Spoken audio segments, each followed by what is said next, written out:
Jesús. El centro de mi vida sea Jesús. El centro de mi vida. El centro de mi vida sea Jesús.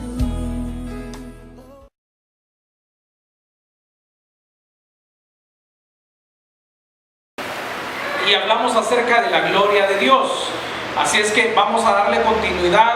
Hablábamos de algunos puntos importantes.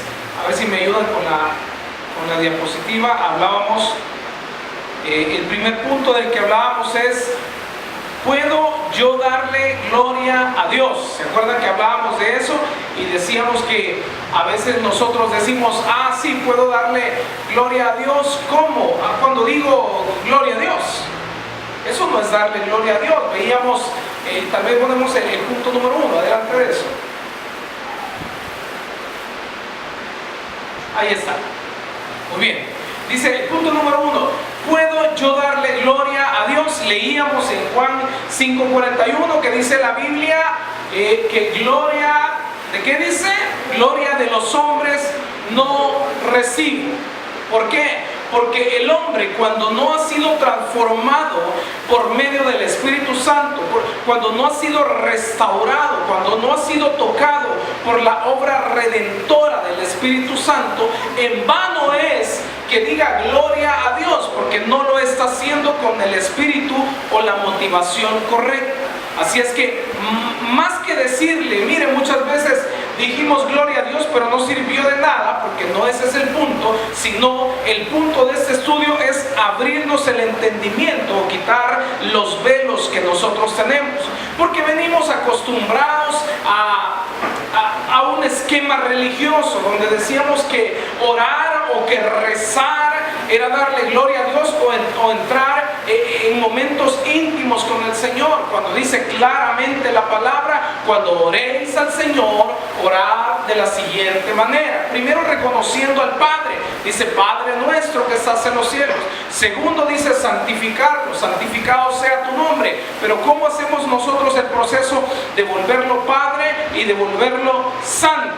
Primero, recibiendo el espíritu de adopción. ¿Se acuerda que veíamos eso también? Que cuando venga el espíritu de adopción diremos: Abba Padre. ¿Qué es eso? Reconocerlo en todos nuestros caminos como un verdadero Padre, y no solamente como un ente religioso o un ente del más allá. Otra cosa importante que veíamos también: solo Cristo Jesús en mí da gloria a Dios. Cuando Cristo está en nosotros, entonces el Padre recibe la gloria, porque es por medio del Espíritu Santo como intercesor de nuestras almas. No hay otro intercesor que no sea el Espíritu Santo. Punto número 2: ¿cómo le doy la gloria a Dios? Fácil: haciendo su voluntad. Eso quiere decir que de nada sirve que yo venga a la iglesia y que diga gloria a Dios, o que cante una alabanza y que me derramen lágrimas, si cuando yo salgo de aquí estoy en desobediencia con el Padre. Si cuando yo salgo aquí hago todo lo contrario a la palabra que yo escuché, y lo único que vine a hacer es a llorar por una alabanza que tocó mi alma, a dejarme mover por las emociones del momento. Entonces, le damos gloria a Dios cuando haciendo su voluntad. Cada vez que usted haga la voluntad de Dios, y quiero decirle algo que pasa en la vida del cristiano: entre más duele, es garantía que estamos haciendo la voluntad de Dios. Entre más cómoda esté el alma, entre más fácil sea ser cristiano, venir de vez en cuando a la iglesia, orar de vez en cuando, escuchar una alabanza en la radio que me llegue y que me hace bailar. Eso no es darle la gloria a Dios. Eso es darle la gloria a mi alma, porque yo me siento bien. Pero cuando yo no me sienta bien, quiere decir que yo estoy sacrificando algo para Dios y estoy siendo obediente. ¿Se acuerda cuando Cristo subió al Getsemaní y dijo: Señor, pasa de mí esta copa? ¿Qué estaba haciendo en ese momento?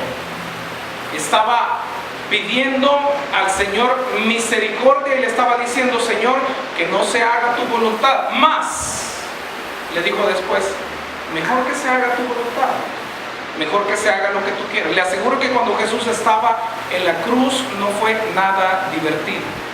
Seguro que cuando Jesús le estaban poniendo los clavos en sus manos y en sus pies, en ese momento estaba haciendo la voluntad de Dios. Imagine usted cuánto dolió. Y quiere hacerlo un poco más práctico, la carne siempre se va a oponer a lo que el Espíritu de Dios diga. Así es que si hay algún momento donde usted se sienta cómodo como cristiano y diga, siento que estoy bien como cristiano, le voy a decir la verdad de las cosas, es cuando peor puede andar. Así que, ¿alguien se siente bien esta noche como cristiano? No, ¿verdad? Siente que tiene que hacer más. Muy bien, está entendiendo el mensaje, eso es importante. Punto número 3. ¿Cómo hago su voluntad? Hay un pequeño error, pero ¿cómo hago su voluntad con las leyes espirituales? ¿Qué es eso? Son los principios de vida cristiana. Es así. Ahora vamos a entrar a un tema mucho más profundo. Dice, ¿cuándo damos la gloria a Dios? Cuando establecemos el reino de Dios. Vámonos a Colosenses 1:13. Acompáñenme, por favor.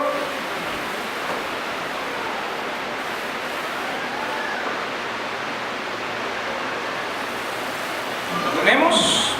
Amén. Dice la Biblia, el cual nos ha librado de la potestad de las tinieblas y trasladado al reino de su Hijo.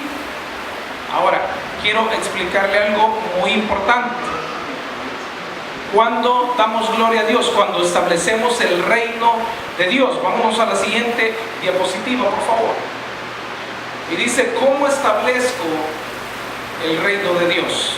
Y aquí sí quiero, primero, necesito que usted y yo sepamos qué es el reino de Dios. ¿Es el cielo? Más bien es el tercer cielo. ¿Es el segundo cielo? ¿Es el primer cielo? Cualquiera puede decir y que no era uno. Y el primero, ¿cuál es la diferencia entre el primero, el segundo y el tercero?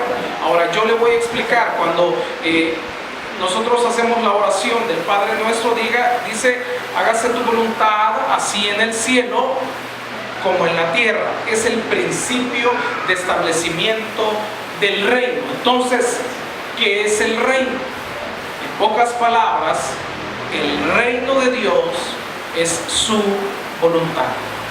Es un tema que se maneja muchas veces muy místicamente, porque el reino no es un área geográfica, sino es un área espiritual. El reino de Dios es todo aquel lugar físico o no físico donde habita el Espíritu Santo. Por eso es más importante la presencia de Dios que una liturgia. Por eso es más importante que Dios more en mi vida a que me pueda toda la Biblia. Por eso es más importante reproducir lo que Dios puso en mi vida a que yo dé un buen mensaje esta noche. Entonces, no necesariamente porque yo dé un buen mensaje, en mí está el reino. Pero sí puede estar en usted si recibe el mensaje, lo atesora y lo lleva a la práctica. Eso es el reino de Dios. Fíjese bien que se lo estoy poniendo desde un punto de vista bastante práctico. Colosenses 1:13 dice, porque Él nos libró del dominio de las tinieblas y nos trasladó al reino de su Hijo amado. Lo acabamos de leer. Pero ¿qué pasa en este momento entonces? Dice, nos libró del dominio de las tinieblas. ¿Cómo sé que me libró y me llevó del dominio de las tinieblas? Me llevó al reino. Porque hoy todo el mundo cree que está en el reino. Hoy todo el mundo dice, el Espíritu Santo está en mí, o el Espíritu Santo está sobre mí. Hoy todo el mundo dice, yo sí sé que soy salvo. ¿Por qué sabe que es salvo? Porque dije una oración. ¿Por qué sabe que usted es salvo? Porque el que está en gracia, el que vive en la gracia es el salvo. Entonces, ¿cómo sé que alguien es o no es salvo? Mire la persona que está a su lado. ¿Es salvo? Sí, es salvo. Mire, lo que pasa es que todo el mundo hoy en día dice, sí, yo creo que sí, que soy bajo la voluntad de Dios. El punto específico del reino, el que es salvo, oiga esto, le voy a dar un tip muy práctico. El que es salvo, viene el reino en él y reproduce el reino. Dice la Biblia, y por sus frutos, ¿qué? No por lo que dice. sino por lo que hace. Entonces el principio de la vida es que sé que estoy seguro de mi salvación, estoy seguro de que Dios está conmigo, estoy seguro que va a caer algo cuando yo haga la voluntad de Dios. Si yo estoy, en mí está el reino, pero cuando está el reino en una persona ya no hay tinieblas. Gálatas capítulo 6, no recuerdo el versículo, habla de los frutos de la carne y de los frutos del Espíritu. Es un claro parámetro donde usted puede saber si realmente estamos viviendo el reino y estamos reproduciendo el reino. Cristo Jesús decía algo muy importante, decía, el reino de los cielos se ha acercado, decía, donde Él llegaba. Decía, el reino de los cielos está aquí. Todos le decían, Señor, ¿y cómo vamos a ver al Padre? ¿Y cómo vamos a hablar con el Padre? Decía, si has visto al Hijo, has visto al Padre. Jesucristo fue la representación física del reino de Dios en ese momento. Ahora, puede preguntarse, ¿seré yo la representación física del reino de Dios? Por supuesto que sí. Cuando la Biblia habla y dice, id y hacer discípulos, que es la otra parte que vamos a ver, eso quiere decir algo muy importante. Quiere decir que mi misión como hijo de Dios es reproducir el reino de Dios, llevar a la gente de las tinieblas a la luz admirable. Mire lo que dice Efesios 5:8. ¿Tiene? Dice la Biblia, porque en otro tiempo, está hablando del pasado, erais tinieblas, mas ahora sois luz en el Señor, andad como hijos de luz. Dice, en otro tiempo eras tinieblas porque vivías de las tinieblas de los frutos de la carne. Ahora, dice, has sido hecho hijo de Dios. El proceso donde pasamos de ser carnales, donde pasamos de ser parte de ser como el mundo a ser hijo de Dios, se nota. O sea que yo no voy a decir soy hijo de Dios, yo voy a demostrar ser un hijo de Dios. Cuando yo demuestro ser un hijo de Dios, entonces el reino de Dios está en mí. El reino de Dios no se representa por riquezas. Y lo decía el Señor Jesús cuando estaba aquí, decía, el reino de Dios no es riqueza, decía. Porque todo el mundo decía, me le voy a pegar a Jesús porque yo voy a tener dinero si me le pego a Jesús. Hoy hablaba yo con una persona muy rica, de muchísimo dinero, me llamaba de otro país y hablábamos un poco acerca del Evangelio. Me dijo, ayer estuve platicando con un amigo mío, millonario, con el cual comemos muy seguido. ¿Y sabe qué me dijo, pastor? Me dijo de que el negocio de hoy son las iglesias. El negocio de hoy, me dijo, que ya no es un producto, ya no es un servicio, sino que son las iglesias, me dijo. Eso es lo que está dando plata hoy. ¿Qué piensa usted, pastor? Me dijo. Ay, Cristo, le dije yo, mire que no le dije mucho porque no lo tenía enfrente, pero le dije, hay una cosa que usted tiene que saber: el reino de Dios no son las riquezas. Eso es la gloria de Dios, mas no es el reino. Ahora, debemos de saber algo: si vivimos en el reino de Dios, también somos partícipes y herederos de las riquezas de Dios. Oiga, y las riquezas de Dios no es necesariamente el dinero. Las riquezas de Dios son las plenitudes de vida que nosotros debemos vivir. Y le decía, depende como la perspectiva en la que usted lo quiera ver. ¿Sabe por qué? Porque hablamos muchas veces del reino de Dios es prosperidad, pero el reino de Dios no es prosperidad. El reino de Dios es su presencia en mi vida.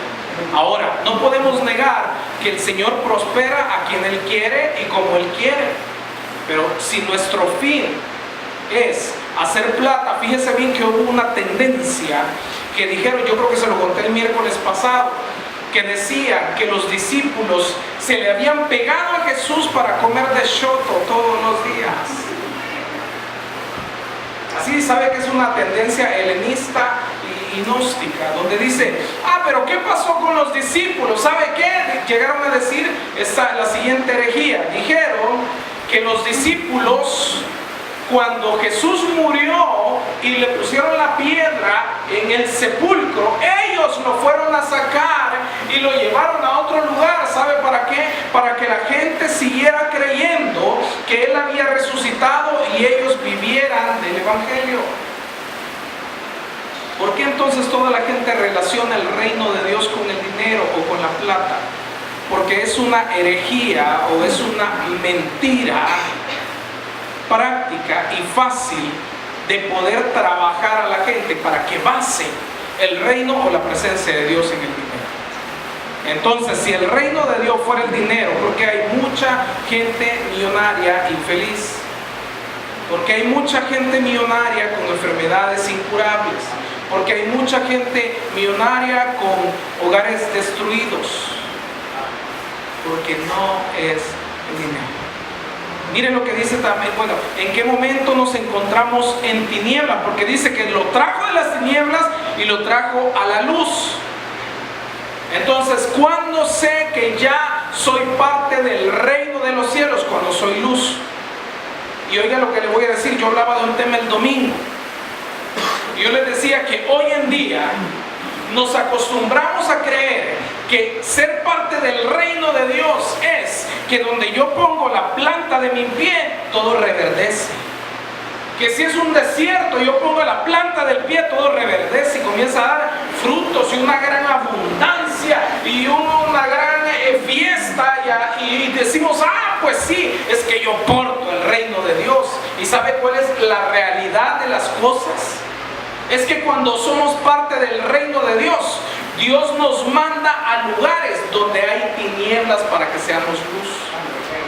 Y nos acostumbramos a decir, Señor, ya no aguanto mi lugar de trabajo, sácame de aquí si soy tu hijo. Precisamente por eso te tengo ahí, dice el Señor, para que seas luz y le des lumbre a todo lo que está alrededor. Ay, Señor, sácame de este lugar donde yo vivo, porque es tan peligroso. Y no ángeles acampan alrededor de los que le temen y los defienden. ¿Me va entendiendo que es ser el reino de Dios? Es tener la confianza suficiente que comeréis cosas mortíferas, dice la Biblia, y no nos harán daño. Ninguna arma forjada prosperará en contra de nosotros. ¿Por qué? Porque somos reino sencillamente. Sencillamente usted es reino y punto. Y aunque se levante Satanás y haga una gran alegoría, usted le va a decir, ¿y cuál es el problema? Soy reino. El Señor dice que soy reino, y donde hay reino hay luz, hay poder de Dios, hay presencia, hay bendición, hay un rompimiento, hay cosas que pasan, porque donde está el Espíritu de Dios, ahí dice la Biblia, hay libertad. Por lo tanto, si usted y yo luchamos todos los días por permanecer en la gracia y establecer el reino de Dios en nuestros corazones, todo lo demás será afectado por la luz que usted y yo vamos a dar. Pero el problema de hoy en día es que llegamos a un ambiente X y lo primero que hacemos, voy a tener que reírme de las bromas plebes, porque si no van a decir que yo soy que soy creído. Voy a tener que reírme de las vulgaridades, porque si no, capaz me echan de este lugar. ¿Y para qué lo mandó Dios ahí? Para que fuera parte de Él, para que fuera diferente a. Estuve hace poco compartiendo en fin de año, por ahí en esas fiestas, en una cena familiar. Y cuando llegaba a la cena familiar, llegaba a ese lugar y sabía usted de que en la mesa donde habían servido la cena había una colección literalmente de licores, pero colección de licores, y había un juego que usted le da vuelta y a quien le toca no sé qué en la bolita se toma un traguito. Usted ya lo conoce, me imagino que alguna vez lo vio. Entonces el punto al que quiero llegar, y oiga lo que le voy a decir, que cuando entré a ese lugar, porque la gente que estaba ahí era parte de mi familia, comencé a saludar a la gente. En lo que yo saludaba a la gente, ¿sabe qué es lo que hicieron? Llevarse todo el licor que había en la mesa. ¿Cree que por mí? ¿Cree que porque bravo, vea? Ay, nos va a decir algo. Ellos saben de que yo no digo nada. Cierro mi boca y yo predico el evangelio, pero no lo impongo, sino lo expongo. Nunca se lo voy a imponer, ni a usted ni a nadie. Pero en ese preciso momento donde todos vieron que entré y que estaba saludando, agarraron todas las cosas y a saber qué se hicieron. ¿Y sabe qué es lo que me dijeron? ¿Crees que podés compartir la palabra antes de la cena? Le dije, amén. Eso solo lo puede hacer. ¿Sabe qué? El reino de Dios. Eso no lo hace usted ni lo hago yo. Den un aplauso al Señor. ¿Sabe por qué? Porque el propósito es que donde nosotros lleguemos se establezca el reino de Dios. ¿Qué tal yo hubiera dicho, ay, si ese es el que a mí me gusta y aquí no está ningún hermano de la iglesia y a mí mi familia no me quema? Ay, Dios, si esta gente son una tumba, si yo me echo 3 no pasa nada. ¿Qué hubiera pasado? Si abrimos portales, el reino de Dios ya no se establece. ¿Qué es lo que se establece? Un convencionalismo social, donde termino contaminándome igual a la gente. Y le quiero aclarar algo, yo no soy su ejemplo, el ejemplo es Cristo Jesús. Entonces, ¿qué hice en ese momento? Tratar de hacer lo que haría Jesús, no lo que haría yo. Entonces nunca trate de hacer lo que usted cree que es conveniente, haga lo que haría Jesús. ¿Qué hizo Jesús cuando entró en la burrita y vio que en el templo estaban vendiendo guaro, estaban comerciando, estaban jugando, estaban, como decimos, chiviando? ¿Qué hizo Jesús? Chévere, me voy a echar una con ustedes. ¿Hizo eso Jesús? ¿A cómo tiene la gallina? Dice, no, una sopita, ¿verdad? Comprame a todo Pedro para la tarde. ¿Hizo eso? ¿Sabe qué hizo? Establecer el reino de Dios. ¿Y sabe qué? No tuvo temor de establecerlo. Y a veces usted y yo tenemos, ay, ¿y qué van a decir? Ay, mejor no le digo, no es la vida de él, es la vida de ella, yo mejor no me meto. Y entonces el Señor, ¿por qué se metía en la vida de él? Porque establecía el reino. Establecer el reino quita los temores. Dice la Biblia que el verdadero amor echa fuera todo temor. Si tenemos un verdadero amor hacia Dios, primero no vamos a tener temores de vencernos a nosotros mismos, y segundo, no vamos a tener temores de establecer el reino donde nosotros estemos. ¿Me va entendiendo el mensaje? Sí, me voy dando, no sé. Tito 3:3.